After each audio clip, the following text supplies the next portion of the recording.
Bonjour à tous et bienvenue pour ce nouvel épisode de la série de podcasts de la Chambre de commerce et d'industrie franco-ukrainienne.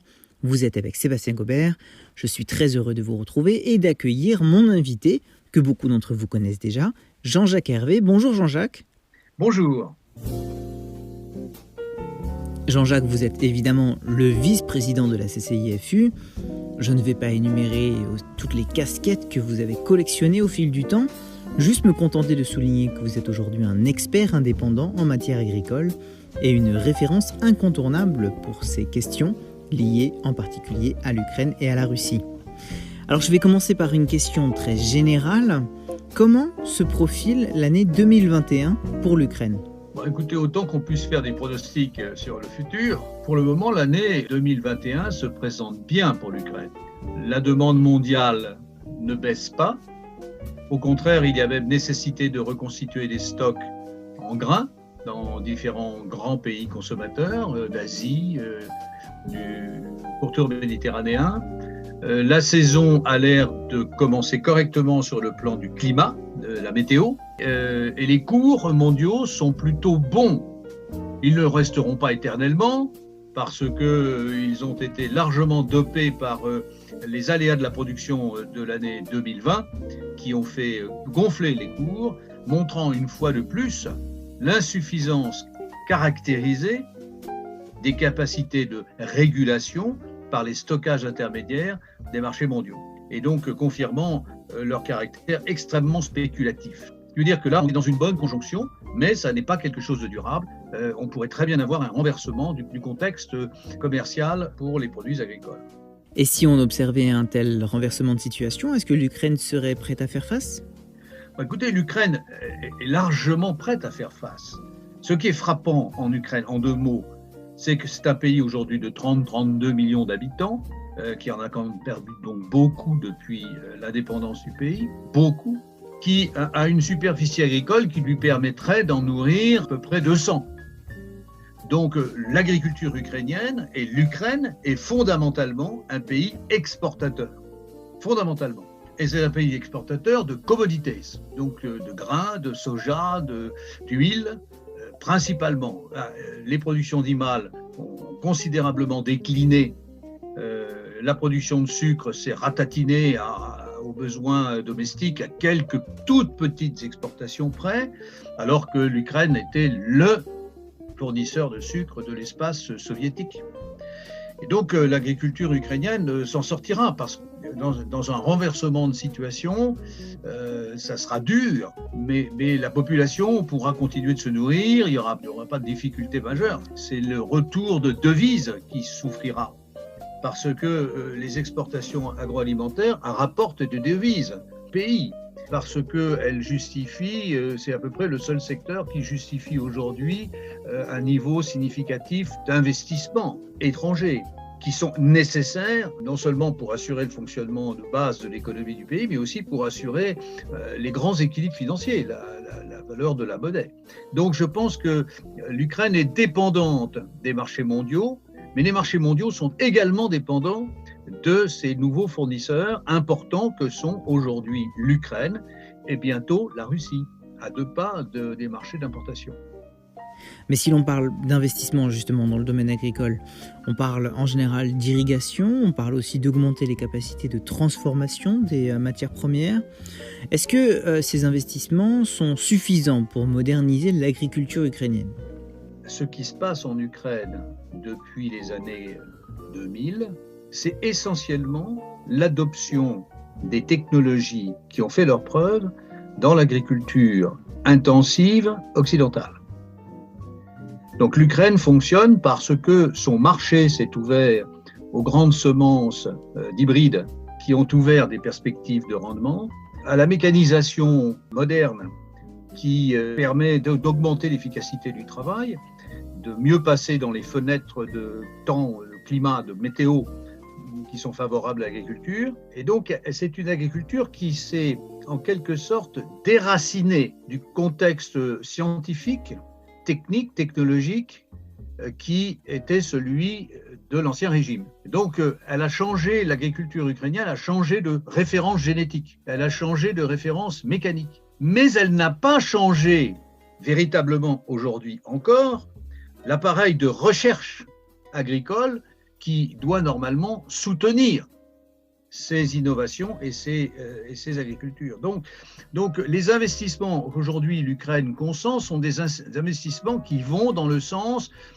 du renforcement de cette agriculture intensive, industrielle, que les États-Unis, le Canada, l'Europe, aujourd'hui, veulent réformer pour rendre ces agricultures plus climate friendly.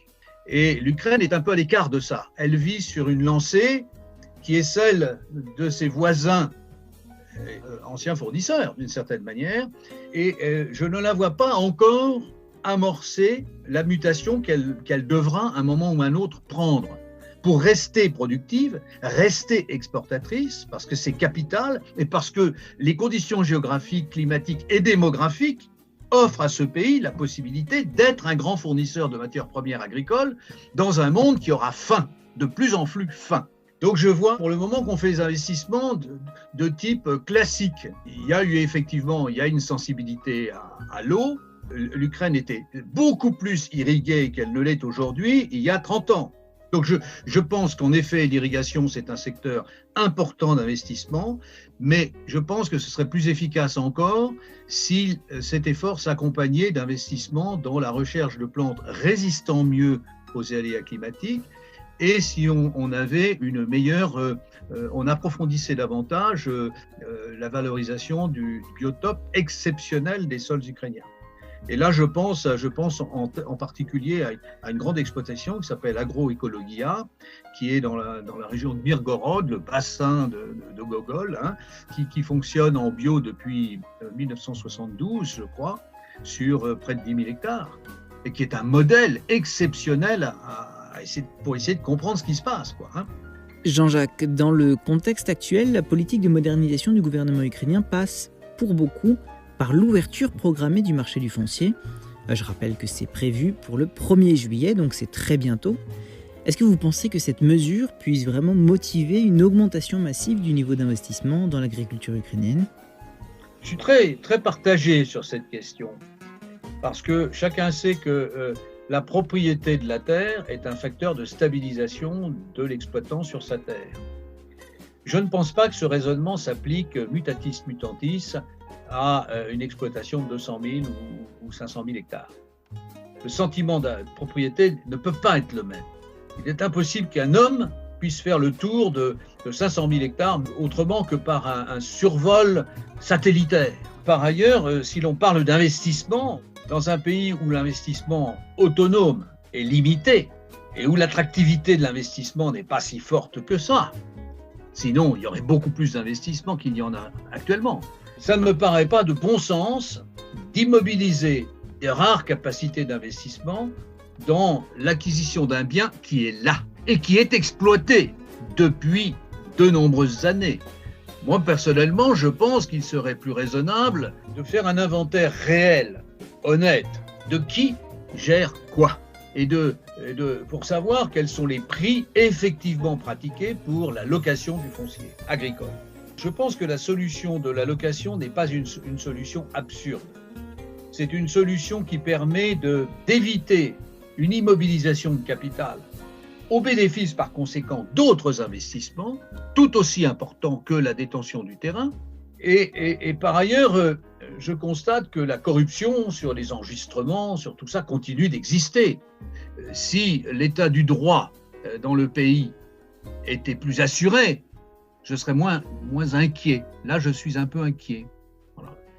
Je pense que par ailleurs, un pays de 30 millions d'habitants, même si l'on sait que globalement, la population paysanne a tendance à régresser par rapport à des modes de vie urbains, moi, je suis frappé en Ukraine par le fait que beaucoup de jeunes aspirent à revenir à une vie moins urbaine.